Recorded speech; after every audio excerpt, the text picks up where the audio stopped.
ውስጥ ምን ጊዜም አብሮነትና ነገ አለ። ህብረት አንድነት፣ ህብረት ውበት፣ ህብረት ጥንካሬም ነው፣ ህብረት ታሪካችንም ነው። ይህ የዘመናት ማንነታችን ውስጥ የታየ እውነት ነው። ባንካችንም የዚህ ሁሉ ድምር የዚህ ሁሉ ህብር ነው። እንኳን ለብርሃነ ትንሣኤው አደረሳችሁ። ከመላው ዓለም በዓለም አቀፍ የገንዘብ አስተላላፊ ድርጅቶች በኩል የተላከለዎትን ገንዘብ በመልካም ትህትና ከላቀ ፍቅርና ከፍ ካለ አክብሮት ጋር ህብረት ባንክ ከወዳጆ ወደ እጆ ያቀብላል። መልካም የትንሣኤ በዓል። ህብረት ባንክ። በህብረት ሰርተን በህብረት እንደግ። የስፖርት ዘገባ ስፖንሰራችን ህብረት ባንክን ከልብ እናመሰግናለን።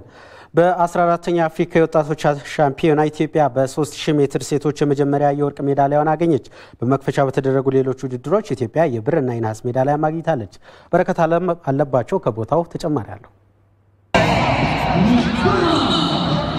በትክክለኛው ዕድሜ ክልል መሳተፍና ከአበረታች ንጥረ ነገር የጸዳ ስፖርትን ተግባራዊ ማድረግ የአፍሪካ አትሌቲክስ መጻኢ እድገትን ብሩህ ያደርገዋል።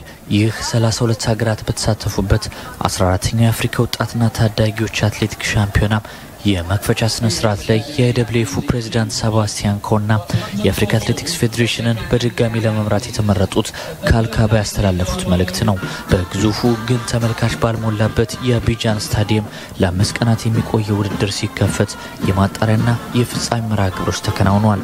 ምንም እንኳን በአዘጋጆቹ ልምድ ማጣትና የመምራት አቅም ማነስ ምክንያት የመጀመሪያ ቀን ቆይተው እስከ ምሽት 3 ሰዓት ቢጓተትም በመክፈቻው ኢትዮጵያ ሁሉንም አይነት ሜዳሊያዎች ማስመዝገብ ችላለች። በ43ኛው የዴንማርክ ሀገር አቋራጭ ሻምፒዮና በኬንያዊቱ አትሌት ቤትራይስ ቼቤት የተቀደመችው አለሚቱ ታሪኩም ትላንት በ3000 ሜትር ወጣት ሴቶች በማሸነፍ ቀን ቆጥራም ሂሳቧን አወራርዳለች። አለሚቱ በመድረኩ ለኢትዮጵያ የመጀመሪያውን ወርቅ ስታስመዘግብ ብር ያመጣችው ቼቤትን በመከተል ሌላኛው ኢትዮጵያ ፀሐይ ኃይለ ሶስተኛው ወጥታለች። ይህ በርቀቱ ለኢትዮጵያ ሁለተኛው ሜዳሊያ ነው።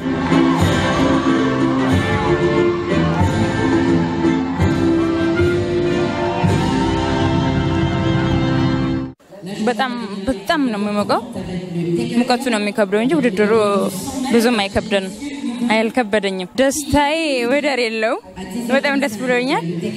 ኢትዮጵያ ወርቅ ማግኘቷ በጣም ደስተኛ ነኝ።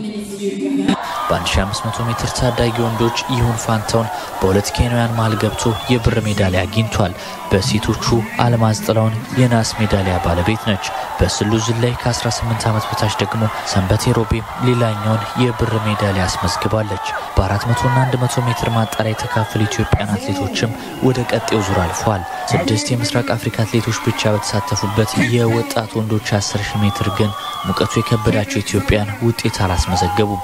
ኬንያ ወርቅና ናስ ስታገኝ የዩጋንዳ አትሌት ሁለተኛውን አጠናቋል።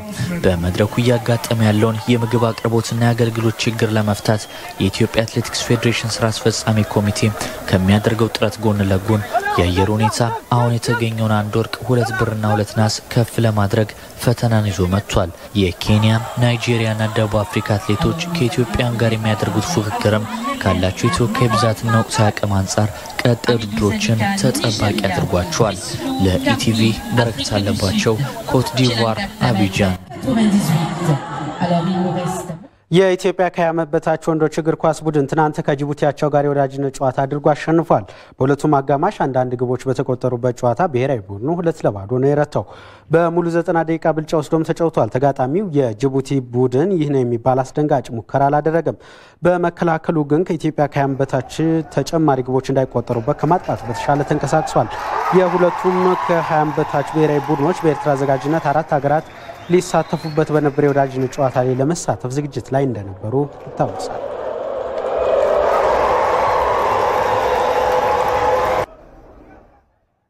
የባየር ሙኒክ እግር ኳስ ክለብ በአዲስ አበባ የእግር ኳስ ማሰልጠኛ ትምህርት ቤት ለመክፈት ከኢትዮጵያ እግር ኳስ ፌዴሬሽን ጋር ስምምነት ተፈራረመ። ፊርማውን የኢትዮጵያ እግር ኳስ ፌዴሬሽን ፕሬዝዳንት ኢሳያስ ጅራና የባየር ሙኒክ ተወካይ ናቸው ያከናወኑት። በፊርማ ስነ ስርዓቱ ላይ የባቫሪያን ግዛት አስተዳዳሪ ዶክተር ማርክስ ሶጀር፣ የፌዴራል ስፖርት ኮሚሽን ኮሚሽነር አቶ ርስቱ ይርዳውና በርካታ የክብር እንግዶች ተገኝተዋል። ባየር ሙኒክ የሚከፍተው የእግር ኳስ ትምህርት ቤት ለኢትዮጵያ እግር ኳስ እድገት አስተዋጽኦ የጎላ ነውም ተብሏል። ከዚህ በተጨማሪም በእግር ኳስ ስፖርት ልማት ላይ ባየር ሙኒክ ድጋፍ ያደርጋል ተብሏል። ባየር ሙኒክ በአፍሪካ የእግር ኳስ ትምህርት ሲከፍት ለመጀመሪያ ጊዜ ነው። ዛሬ ከተደረገው የፊርማ ስነ ስርዓት ጎን ለጎን በኢትዮጵያ ታዳጊዎች ላይ ያለው ክህሎትን ለማሳየት ከ17 ዓመት በታች በ8 ክለቦች መካከል ጨዋታ ተደርጓል። ቅዱስ ጊዮርጊስ፣ ኢትዮ ኤሌክትሪክ፣ ኢትዮጵያ መድን፣ መከላከያ፣ ኢትዮጵያ ቡና፣ የሰውነት ቢሻው ፕሮጀክት፣ ሰላም እግር ኳስ ቡድንና ፍቅረ ሰላም ቡድኖች ተሳታፊ ሆነዋል። ኢሳያስ ጅራ የኢትዮጵያ እግር ኳስ ፌዴሬሽን ፕሬዝዳንት ስለ ስምምነቱ ይህንን ብለዋል። የመንግስት ምን ድርሻ አለው፣ የኢትዮጵያ እግር ኳስ ፌዴሬሽን ምን ድርሻ አለው፣ ባየር ሙኒክ ምን ድርሻ አለው የሚሉት ኤምኦዩ ላይ በዝርዝር ተቀምጧል። ስለዚህ ይህን ወደፊት ለማስኬድ ነው ዛሬ እዚህ የምታያቸው ወጣቶች ፕሮግራሙን ለማድመቅ የተደረገ ነገር ነው። ነገር ግን ወደፊት ወደ ትምህርት ቤት ይሸጋገራል። የረጅም ርቀቱ አሁን በቅርብ ስልጠናዎችም ይኖራሉ፣ የኮቺንግ ስልጠናዎች ይኖራሉ በእነሱ አማካኝነት የሚሰጡ ግን የረጅም ጊዜ እቅዱ ትምህርት ቤቱን ከፍቶ ወጣቶችን ማብቃት ነው፣ ታዳጊ ወጣቶችን ማብቃት ነው። ይሄ ዓላማውን ስታየው የኢትዮጵያን እግር ኳስ ማሳደግ ተተኪን ከማፍራት ሁሉ ጊዜ ችግራችን ወጣት ላይ የመስራት ችግር አለብን ብለን ነው የምናነሳው። እኛም የጀመርናቸው ነገሮች አሉ። ነገር ግን ይሄ የእውቀት ሽግግር ላይም ከመስራት ጋር ተያይዞ አሰልጣኞቻችንን ከማብቃት ጋር ተያይዞ ትልቅ ጠቀሜታ አለው የሚል ሀሳብ ነው ያለኝና ለኢትዮጵያ እግር ኳስ እጅግ በጣም ጥሩ ነገር ነው የሚል ስሜት ነው ያለኝ። በስምምነቱ ላይ የተገኙት የባየር ሙኒክ ተወካይና የባቫሪያን ግዛት አስተዳዳሪ በሰጡት አስተያየት በፍጥነት ወደ ስራም ይገባል ብለዋል። አዲስ አበባ also named the capital of Africa. አዲስ አበባ የአፍሪካ ዋና ከተማ እንደመሆኗ በመላው ዓለም ላይ አካዳሚ ከፍቶ ታዳጊዎችን የሚያፈራው ባየር ሙኒክ እዚህም ተመሳሳይ ነገር ለማድረግ በመወሰኑ ደስ ይለናል፣ ኩራትም ይሰማናል። ይህ በቀጣይ ከኢትዮጵያ መንግስትና ከእግር ኳስ ፌዴሬሽኑ ጋር በመሆን ውጤታማ ስራዎችን የምንሰራበት ወሳኝ ምዕራፍ ነው። እግር ኳስ ድልድይ ነው፣ ሀገራትን፣ ባህሎችን እንደዚሁም የወደፊቱን የሚያገናኝ መሳሪያ። እናም ወደ ተግባር እንግባ።